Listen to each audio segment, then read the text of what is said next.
আকৌ মোদী যে চিৰজীৱন কৰি থাকিব এইটোতো নহয়, তাৰ কাৰণে আমাৰ এটা ৰেডি হৈ আছে হেমন্ত বিশ্ব শৰ্মা। মুখ্যমন্ত্ৰী মোক হিমন্ত বিশ্ব শৰ্মা লাগে, বেলেগ নালাগে। বেলেগ তাৰ তেজস্বী মুখ্যমন্ত্ৰী আমাৰ এজনে পাইছো, হেমন্ত বিশ্ব শৰ্মা। হিন্দুত্ব নালাগে হেতিৰ, আমাৰ হিন্দুত্ব লাগে। আমাৰ হিন্দুত্বৰ কাৰণে, সনাতন ধৰ্মৰ কাৰণে আমি দৰকাৰ হলে তেজ দি দিম, কিন্তু সনাতন ধৰ্ম আমি জীয়াই ৰাখিম।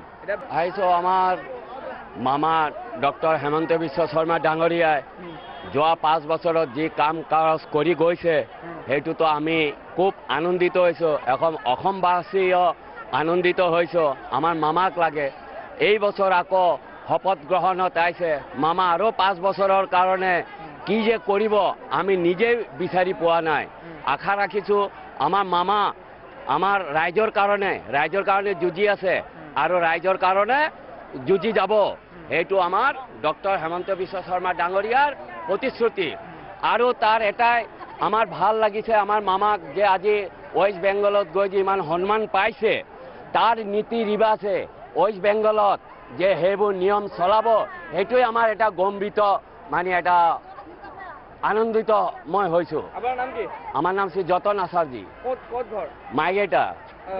তাৰ পৰা আহিছে আপুনি? আপুনি মানে কি সমস্যা, কি কিবা হৈ আছে আপোনাৰ ভৰিত? আমাৰ সমস্যা, আমি দুইটাই ভৰি আমাৰ বিকলাংগ হৈছে। তথাপিও আপুনি কষ্ট কৰি আহিছে? এতিয়া আমাৰ এইটো 35 বছৰ ৰানিং আছে। বহুত ইচ্ছা আছিল নেকি চাব আহিব?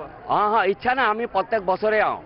কেলে নিউজটো চোৱাৰ পিছত নিউজ চোৱাটো আৰু নিজৰ চকুৰে চাই আহিলে সেইটো মনটো অলপ শান্তি পায়। বিজেপিৰ ৰিজাল্টটো অহাৰ দিনাখন কেনেকুৱা লাগিছিল মনটো? যেতিয়া মনটোতো আমি 100% কৈছোঁ, যাৰ ঘৰত নিজে বহি থাক।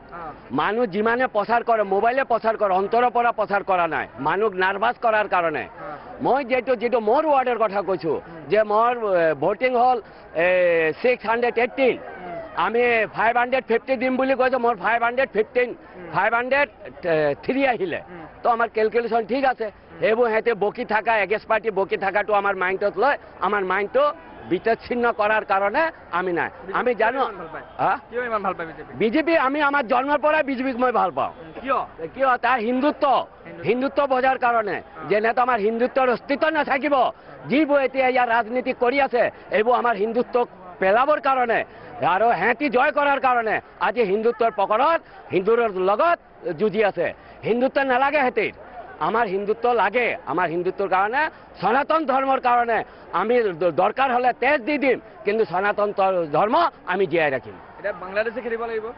বাংলাদেশে যেটো আমাৰ খেদাৰ উপযুক্ত, সেইবোৰকে আমি খেদাম। আৰু যিবোৰ আমাৰ ভাৰতৰ বাংলাদেশী হয়, এইবোৰ কেলে মই নিজে খেদাবলৈ যাম? তাৰ যেনেকা হক আছে, আমাৰ এনেকা হক আছে। যিবোৰ নতুন সোমাই আছে, চোৰা ৰাস্তা দি সোমাই আছে, সেইবোৰ বাংলাদেশীক মই আঁতৰাবলৈ আমাৰ মামা কৈ আছে। বাংলাদেশে এতিয়া এনকুৱাৰী কৰিলে গম পাব। আজি দাদা মামা শপত লৈছে, কালিৰ পৰা লাগিব যুঁজ। খেদিবতো পালে খেদিবই লাগিব, উপায় নাই।